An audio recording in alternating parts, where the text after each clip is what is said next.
은혜 받을 말씀은 스가랴 13장 말씀입니다. 13장. 그날에 죄와 더러움을 씻는 셈이 다윗의 족속과 예루살렘 주민을 위하여 열리리라.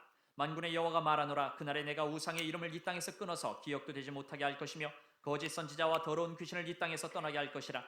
사람이 아직도 예언할 것 같으면 그 낳은 부모가 그에게 이르기를 내가 여호와의 이름을 빙자하여 거짓말을 하니 살지 못하리라 하고, 낳은 부모가 그가 예언할 때에 칼로 그를 찌르리라. 그날에 선지자들이 예언할 때에 그 환상을 갖기 부끄러워할 것이며 사람을 속이려고 털옷도 입지 아니할 것이며 말하기를 나는 선지자가 아니요 나는 농부라 내가 어려서부터 사람의 종이 되었노라 할 것이요, 어떤 사람이 그에게 묻기를 내 두 팔 사이에 있는 상처는 어찌 됨이냐 하면 대답하기를 이는 나의 친구의 집에서 받은 상처라 하리라. 만군의 여호와가 말하노라. 카라 깨어서 내 목자 내 짝된 자를 치라. 목자를 치면 양이 흩어지려니와 작은 자들 위에는 내가 내 손을 들이우리라. 여호와가 말하노라. 이 온 땅에서 3분의 1은 멸망하고 3분의 1은 거기 남으리니 내가 그 3분의 1을 불 가운데에 던져 은같이 연단하며 금같이 시험할 것이라. 그들이 내 이름을 부르리니 내가 들을 것이며 나는 말하기를 이는 내 백성이라 할 것이요, 그들은 말하기를 여호와는 내 하나님이시라 하리라. 아멘. 하나님의 말씀입니다. 포로기 이후에 성전으로 돌아온 우리 이스라엘 백성들에게 학계 선지자와 스가랴 선지자, 말라기 선지자는 대부분 다시 오실 주님 마지막 때를 예언하고 있습니다. 그중에 우리 스가랴 선지자가 쓴 말씀을 저희들이 묵상하고 있는데요. 스가랴 13장은 특히 마지막 때에 대한 그 예언을 우리들에게 말씀해 주고 있습니다. 스가랴 13장은 12장에 이어 마지막 날에 대한 예언의 연장선상에 있습니다. 어제 담임 목사님 말씀해 주신 그 말씀 이어서 이렇게 계속 진행되고 있는데요.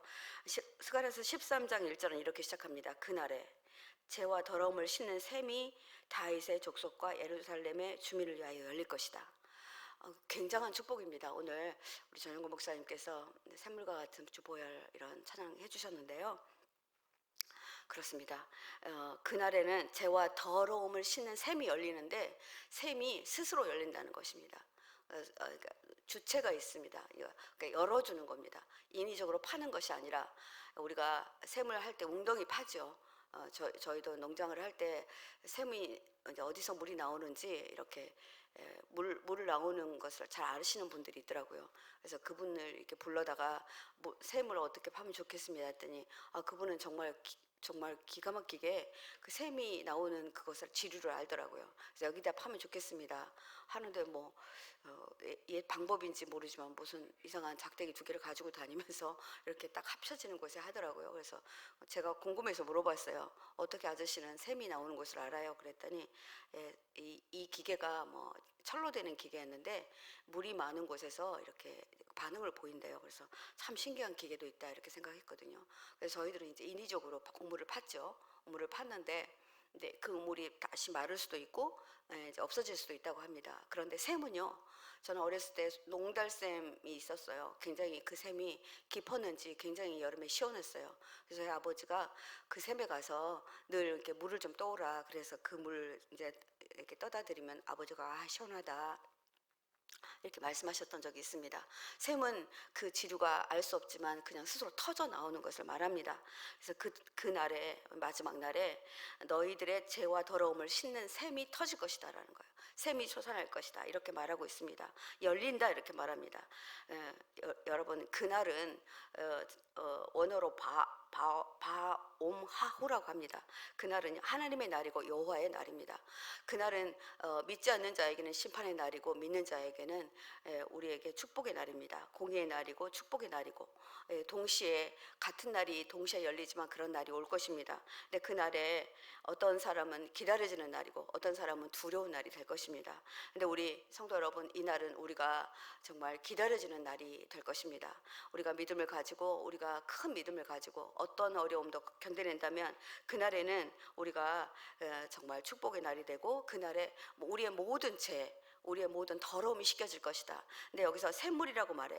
이 샘물은 예수님의 보혈을 말합니다. 샘물과 같은 보혈은 정하고 정하다. 그래서 우리의 모든 것들을 능히 씻고도 남을 것이다. 이렇게 찬양하였던 것처럼 주님 재림의 날에는 죄와 더러움을 씻는 샘이 스스로 그냥 열린다라는 것입니다. 그래서 우리가 이 샘에서 십자가의 보혈에서 십자가의 보혈로 우리가 제시씀을 받았잖아요. 그 받은 이런 사람들이 이제 마지막 날에 완전히 의롭다 칭하여서 흰 옷을 입고 이렇게 의롭게 하나님의 그 천국 잔치에 이렇게 우리가 초대될 것입니다. 그래서 우리의 모든 죄는 보혈로만 씻을 수 있습니다. 그래서 우리 모두는 알고 있습니다.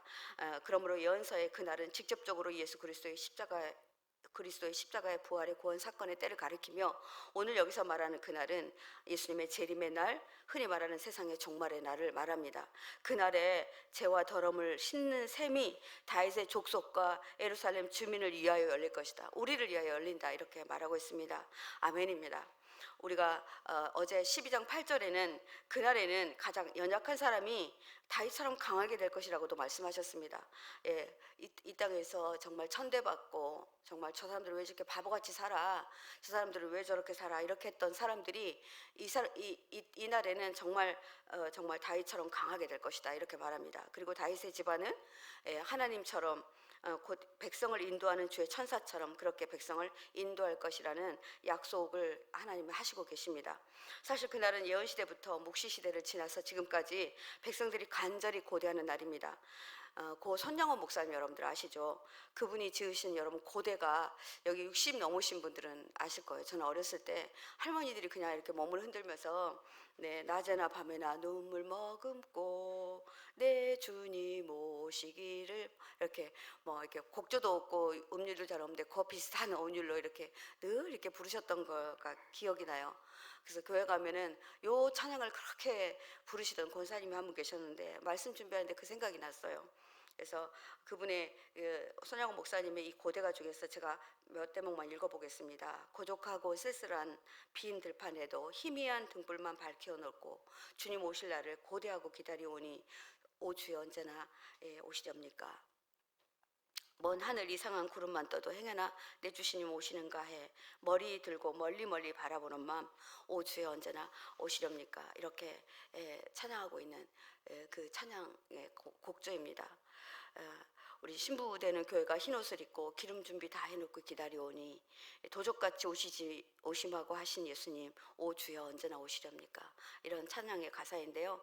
손영은 목사님은 이 삶뿐만 아니라 이 고대가 이 가사뿐만 아니라 그분의 삶 자체가 정말 간절한 그 마지막 때를, 주님의 오실 때를 기다리고 있다는 것이 생생하게 우리에게 다가오는 찬송입니다. 여러분 한번 인터넷 찾으시면 이렇게 들으실 수 있습니다. 한번 찾아보시면 좋겠습니다. 이 찬송은 아름다운 언어로 쓴 것이 아니라 그의 삶으로 쓰여졌다고 저는 생각됩니다. 그래서 단순한 문장이지만 그의 마음이 간절히 뚝뚝 묻어나는 그런 가사입니다. 정말 나도 마지막 때에 마지막 시간에 이런 마음 가지고 주님 앞에 이렇게 나설 수 있을까, 이런 생각을 합니다. 손양원 목사님이 여러분들이 너무나 잘 아셔서 그의 삶을 제가 다시 한번 거론하지 않아도 알 것입니다. 근데 저는 손양원 목사님의 삶 가운데서 정말 귀하게 생각되어지는 것은, 정말 그가 자기 아들을 여순 사건 때문에 여순 순천 사건 때 두 아들을 잃잖아요. 근데 그 아들을 죽인 그 사람을 데려다가 자기 아들로 삼고 이름을, 그 사람이 양재선이었다고 해요. 그 사람 이름을 손재선으로 바꾸고 그분을 자기 아들로 삼고 그를 목회자로 길러냅니다. 도저히 우리 조금만 나에게 힘들게 해도 정말 잠을 못 자고 미워하고 원망하고 이렇게 하는 게 보통 사람들인데, 목사님의 삶 가운데서 얼마나 정말 이분은 이 세상의 삶은 여기가 아니라 당신이 바라보는 삶은 천국이었던 것 같습니다. 천국을 바라보고 주님 오심을 기다리고 계시는 분이셨기에 이렇게 했었다고 생각이 됩니다. 그래서 손양원 목사님은 생애의 모든 소망이 예수님의 재림에 있었던 분 같습니다. 그분은 강단에서 입으로만 외친 것이 아니라 삶으로도 살아내신 것입니다. 손양원 목사님의 이런 일대기 여러분들 한번 보실 수 있는데요. 한번 보시고 우리가 이분처럼 이렇게 정말 마지막 때를 기대하며 그렇게 살아야 되겠다, 이런 생각이 들면서 말씀을 준비했습니다. 2절 말씀 보니까 그날이 오면 내가 이 땅에서 우상의 이름을 지워버리겠다, 이렇게 말합니다. 아무도 다시는 그 이름을 기억하지 못하도록 하겠다. 이름이 있다는 것은 존재를 말합니다. 여러분, 이름이 없다는 것은 이름이 잊혀진다. 여러분들 오래된 사람도 이름 잘 생각하지 않잖아요. 안 나잖아요. 그거는 내 생각이나 내 저기에서 지워지는 것입니다. 어떻게 내 이름을 기억을 못해? 막 이러면서 서운해하잖아요. 그런데 우상들의 이름이 아주 지워져 버리겠다 그래요. 그러니까 존재가 없어진다라는 말입니다. 나 만군의 주가 하는 말이다. 나는 또 예언자들과 더러운 영을 이 땅에서 없애겠다. 예언자들도 없애버리겠다. 그렇게 말하고 있습니다. 우상의 이름을 지운다는 의미, 제약의 원인이 되었던 우상과 거짓 선지자들 모두 제거해버리겠다는 그러니까 이것은 외적인 정결을 말합니다. 완전히 깨끗하게 해버리겠다. 그때는 아무것도 설 수 없습니다. 마지막 때는 오직 예수의 이름만이, 그 이름만이 설 수 있는 그날이 올 것입니다. 백성들의 영적인 상태를 혼란시킨 사탄은 종국에는 적그리스도로 드러날 그 사탄은 이제 그 이름까지도 없어집니다. 우리가 지금은 사탄 막이 많이 사탄의 짓이야. 뭐 좋은 일 하고 나면 언제나 꼭 사탄이 와서 너희들 잘한 거 아니야. 이렇게 해서 뭐 이렇게 기름을 이렇게 물을 끼얹어 버리잖아요. 그런데 그때는 이 사탄의 이름까지도 없애버리겠다는 거죠. 하나님은 정말 그런 날을 우리에게 준비하고 계신다는 것입니다. 우상의 이름이 기억도 되지 못한다는 사실은 존재 자체의 완전한 소멸을 가리키는 것입니다. 신명기 7장 24절에는 이런 말씀이 나와 있습니다. 그들의 왕들을 내 손에서 넘기시리니 너는 그들의 이름을 천하에서 제하여 버리라. 너를 당할 자가 없이 내가 마침내 그들을 진멸하리라. 이렇게 말씀하고 있습니다. 진멸되는 사단의 그때, 마지막 때, 그때가 우리에게 준비되어지고 있다는 사실을 우리가 희망을 가지고 지금 좀 어렵고 힘들더라도 용기를 냈으면 좋겠습니다. 3절 말씀 보시겠습니다. 사람이 아직도 예언할 것 같으면 그 나온 부모가 그에게 이르기를 내가 여호와의 이름을 빙자하여 거짓말을 하니 살지 못하리라 하고 그 나온 부모가 그거를 예언할 때 칼로 그를 찌르리라. 너무나 무서운 말씀입니다. 그때는 예언자도 필요 없고 아무것도 필요 없습니다. 그때까지도 이런 짓을 하고 있는 사람은 자기 부모가 어떻게 자식을 죽일 수 있겠습니까? 근데 부모에게 이런 어려움을 당하겠다 그런 말입니다. 거짓 선지자와 거짓 예언에 대한 백성들의 철저한 배격과 신앙의 순수성을 유지하지 않는 것은 극적으로 유지하지 않을 때는 이런 화가 있을 것이라는 것을 극적으로 상징적으로 표현하고 있는 것입니다. 칼로 찌르리라는 말은 12장 10절에 그리스도의 찔림과 동일한 언어가 사용된다는 점에서 그날에는 메시아를 찔렀던 그 잔악함이 도리어 정말 되돌아가서 부메랑처럼 되돌아가서 그들의 가슴에 꽂힐 것이라는 그런 예언입니다. 여러분들 4절, 5절, 6절을 보시면 그날이 오면 제가 세 번역으로 읽어드리겠습니다. 그날이 오면 어떤 예언자라도 자기가 예언자 행세를 하거나 계시를 본 것처럼 자랑하지 못할 것이다. 사람들에게 예언자처럼 보이려고 걸치는 그 거친 털을 또 거치지 않을 것이다. 그때는요 예언자들이 숨어 다닐 것이라는 아닌 것처럼 하고 자기 입었던 모든 옷을 벗을 것이라는 것입니다. 그리고는 기껏 한다는 소리가 나는 예언자가 아니다. 나는 농부다. 젊어서부터 남의 머슴살이 해왔다. 이렇게 할 것이라는 것입니다. 어떤 사람은 그에게 가슴이 온통 상처투성인데 어찌 된 일이오 하고 물으면 그는 친구들의 집에서 입은 상처요라고 대답할 것이다. 이 말은 우리가 모든 우상적 존재가 소멸되고 거짓 영과 거짓 선지자가 하나님의 백성 중에서 추방되는 그날과 연결되어 있는데 그날에 거짓 선지자로 행세하던 자들이 그 행적에 대한 수치심과 심판적 형벌의 두려움 때문에 자신의 실체를 철저하게 숨기는 날이 올 것이라는 것입니다. 그래서 그가 뭐 양털 옷을 입은 것 예언자의 어떤 특정한 어떤 그잖아요. 우리가 이게 양털 옷을 입고 광야에서 외치는 자의 소리 이렇게 그 상징적인 옷을 그러니까 어쩌면 지금 이 시대의 예언자들은 아마 목사들일 거고 그 가운들을 벗고 아닌 것처럼 목사가 아닌 것처럼 그렇게 할 것이고 선교사가 아닌 것처럼 그렇게 할 것이라는 것입니다. 선지자들이 부끄러워할 것이며 여기서 선지자는 곧 2절과 3절에 거짓 선지자를 자칭하는 말입니다. 거짓 선지자들은 나는 선지자가 아니다. 뭐 이렇게 말할 것이라는 것입니다. 하나님의 급격한 사역의 성취로 말미암아 그들은 자신들이 거짓 예언이 만천하에 폭로될 사실에 대해서 스스로 심각한 수치와 부끄러움을 당하게 될 것이고 사로잡히게 될 것이라는 것입니다. 그리고 속도 보이지 않으려고 이렇게 또 본래 백성들의 죄를 책망하기에 보냄을 받은 선지자들이 입던 자기의 그 신분의 옷이죠. 목사의 가운이라든지 이런 것들을 다 벗어 던지고 아닌 척 할 것이라는 것입니다. 이때가 되면 얼마나 거짓 선지자들은 두렵겠습니까?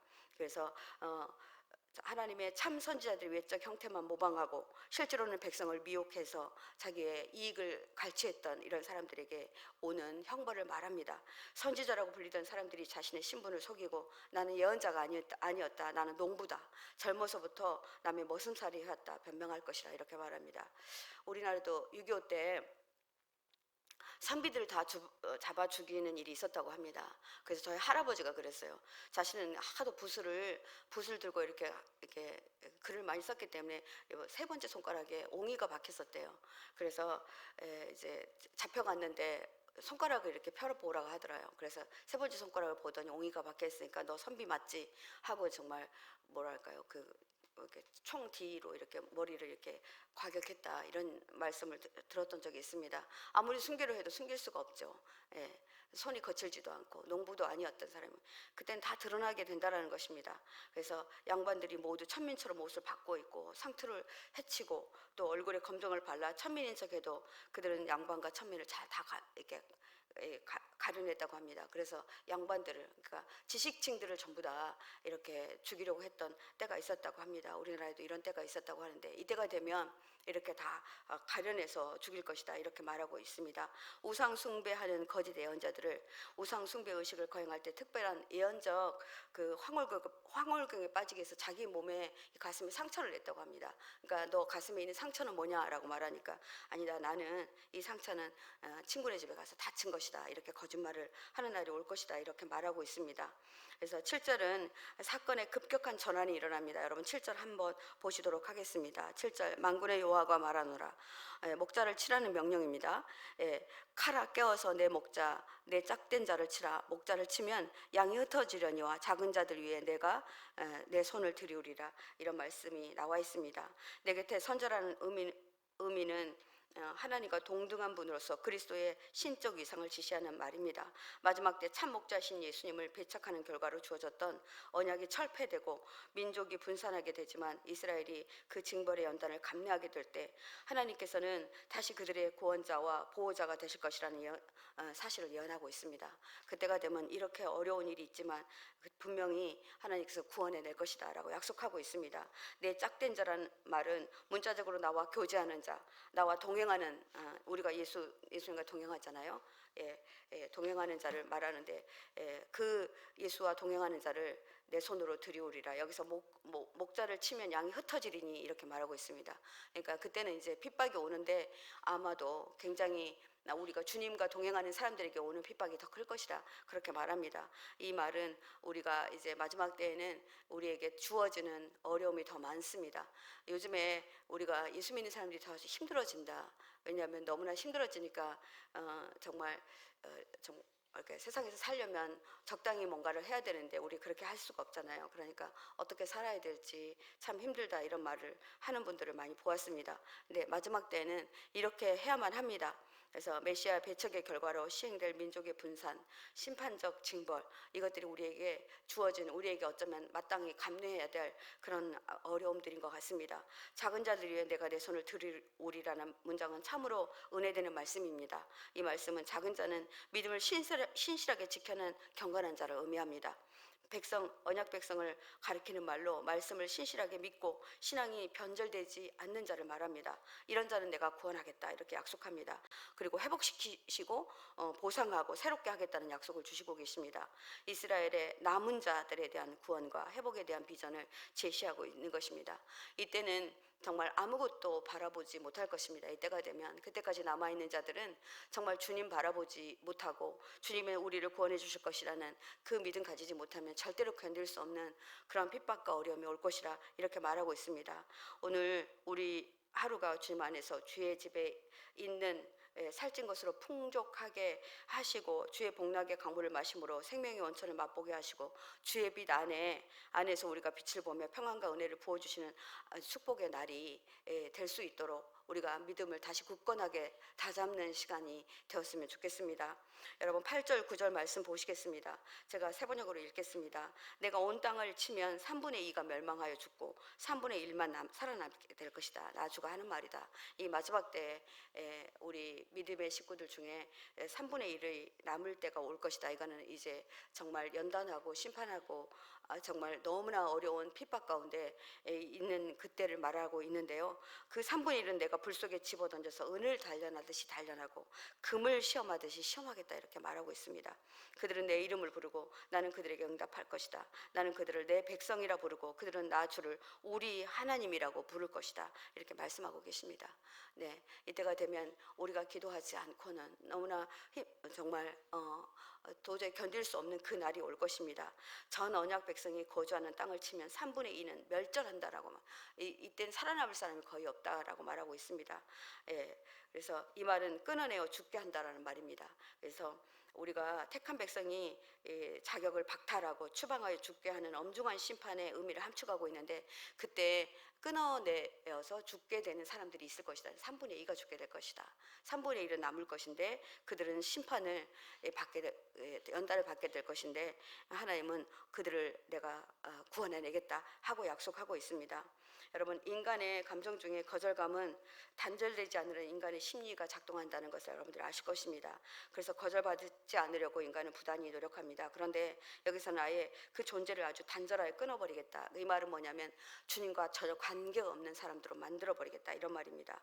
한편 3분의 1은 거의 남지만 언어상 남겨져 보존된다는 뜻을 갖고 있는데 이들은 어떤 어려움이 와도 주님만 바라보고 주님을 기대하고 하는 자에게는 지켜내겠다 이런 약속입니다. 특별한 은혜입니다. 특별 은총으로 그들을 보호하겠다 그런 말입니다. 남은 자들로 7절에 보면 작은 자들과 동일한 의미입니다. 우리가 그러니까 작은 자는 뭐 규모가 작거나 이런 것이 아니라 정말 힘이 없는 자를 말합니다. 힘이 없고 연약하고 정말 어떤 저기도 발휘할 수 없는 그런 사람들인데 그들은 구원해내겠다 그렇게 말하고 있습니다. 그래서 네, 여러분 정말 계시록에 계시록 7장 4절 9절 10절 보면 이런 말씀이 나옵니다. 도장이 찍힌 사람의 수가 14만 4천 명이다. 이거 가지고 지금 많은 이단들이 이거를 이용하고 있잖아요. 근데 이와 같이 이마에 도장을 받은 사람들은 이스라엘 자손의 각 지파에서 나온 사람들이었습니다. 그 뒤에 내가 보니 아무도 그 수를 셀 수 없을 만큼 그 무리가 있었습니다. 그들은 모든 민족과 종족과 백성과 언어에서 나온 사람들인데 흰 두루마기를 입고 종려나무 가지를 손에 들고 보좌 앞과 어린 양 앞에 서 있었습니다. 그러니까 정말 이 고난을 이겨낸 사람들입니다. 그들은 큰 소리로 이렇게 10절에 말합니다. 구원은 보좌에 앉아 계신 우리 하나님과 어린 양의 것입니다. 그러니까 구원은 세상에 어떤 것도 없습니다. 샘물 같으신 우리 예수 그리스도의 보혈을 힘입어서 하나님 앞에 나온 자, 그 보혈로 정말 우리의 더러움과 이런 것들을 다 씻어낸 자들만이 그들이 차지해야 될 그런 것이라고 그렇게 외치고 있습니다. 그들이 내 이름을 부르리니 그는 내 하나님이시리라 하리라. 네, 우리 어떻게 부르고 있습니까? 예, 하나님 우리를 구원할 자 오직 주 예수 그리스도 그분만이 우리를 구원해 줄 분이라는 우리의 믿음이 변치 않기를 간절히 바랍니다. 하나님의 연단을 거친 후 진심으로 하나님을 찾을 때 하나님께서는 친히 그들의 기도를 들으시고 그들과 인격적인 교제를 나누시겠다는 뜻입니다. 단절되었던 하나님과의 관계가 회복되고 새 언약 완전한 영생의 구원에 대한 성취와 영광을 누릴 사람들입니다. 14만 4천이 숫자가 어떠하든지 우린 상관없이 하나님은 이날 우리가 끝까지 예수님의 이름을 붙잡고 어떤 어려움과 고난도 이겨내고 우리가 지금 고난과 어려움에 정말 벗어나지 못하시는 분들 계실 것입니다. 근데 하나님 저에게 주시는 하나님이 주시는 시련입니까? 여러분 은 여러분들 이렇게 정년할 때요. 제가 언제도 말씀드렸던 것 같은데 여러분 저희가 손가락에 14금 끼고 있거든요. 온강내 14번 들어갔다는 얘기래요. 18금 18번 들어갔다는 얘기입니다. 22금 이게 순금인데요. 22번이나 들어가서 불순물을 건져냈다는 말입니다. 그럴 때 가치가 있습니다. 가격이 배로 올라가죠. 14금보다 18금이 18금보다 24K 24번 들어가면 정말 굉장히 비싼 금이 되잖아요. 이렇게 우리가 계속 연단하게 될 겁니다. 그 불이 뜨겁고 그 불이 너무나 더 힘들고 어렵다고 한다면 내가 이 마지막 연단을 받고 있구나 여러분들 이렇게 생각하신다면 훨씬 쉽게 이 연단을 이렇게 견뎌낼 수 있을 거라 봅니다. 생명의 위협이 있고 또 가족들이 정말 어려움에 당하고 우리가 이겨낼 힘이 전혀 없지만 하나님께서는 우리에게 이렇게 약속하십니다. 내가 샘물과 같은 보혈로 너희들을 정하게 깨끗게 씻겨줄 거야. 그러니까 염려하지 말고 너와 하나님을 바라봐. 이렇게 말씀하시고 계신 것 같습니다. 사랑하는 성도 여러분, 우리가 마지막 때에 영생하도록 솟아나는 샘물인 예수 그리스도의 보혈을 힘입어서 그리스도의 언약을 신실하게 붙들고 예수님을 믿음으로 마지막에 심판받지 않고 사망에서 생명으로 옮겨질 그 약속의 말씀을 붙들고 그날을 기다리는 자로 살아가기로 다짐하는 시간 되시기를 간절히 부탁드립니다. 함께 기도하겠습니다. 1절 말씀으로 기도하겠습니다. 1절 말씀, 그날이 오면 샘 하나가 터져서 다윗 지방과 예루살렘에 사는 사람들의 죄와 더러움을 씻어줄 것이다. 이렇게 말씀하고 계십니다. 주님, 그렇습니다. 죄와 더러움을 씻어내는 샘에 내 죄가 맑게 드러나게 하시고 죄를 그 샘에서 씻어내어 주님 앞에 정결하고 깨끗한 모습으로 나아가게 하여 주옵소서. 주님, 그 샘이 마르지 않고 영생하도록 솟아나는 샘인 것을 감사드립니다. 그 맑고 맑은 물에 내 죄를 씻고 나도 그 물처럼 맑아지기를 소망합니다.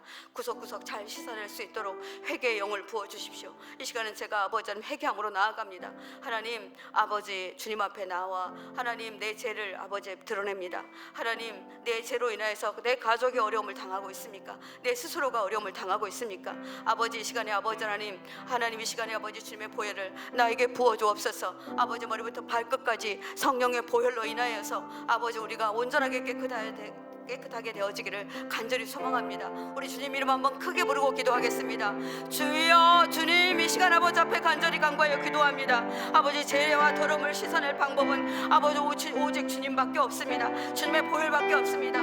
내 죄가 맑게 아버지 하나님 정말 아버지 천하에 드러나게 해주십시오. 아버지, 이 죄를 아버지 샘물과 같은 주님의 아버지 보혈의 생수에 하나님 아버지 제가 아버지 하나님 깨끗하게 씻기를 원합니다. 정결하고 깨끗하게 모습으로 주님 앞에 나오게 하십시오. 하나님은 우리의 죄를 드러내기를 원합니다. 하나님, 어디에도 아버지 어떤 죄도 없기를 원합니다.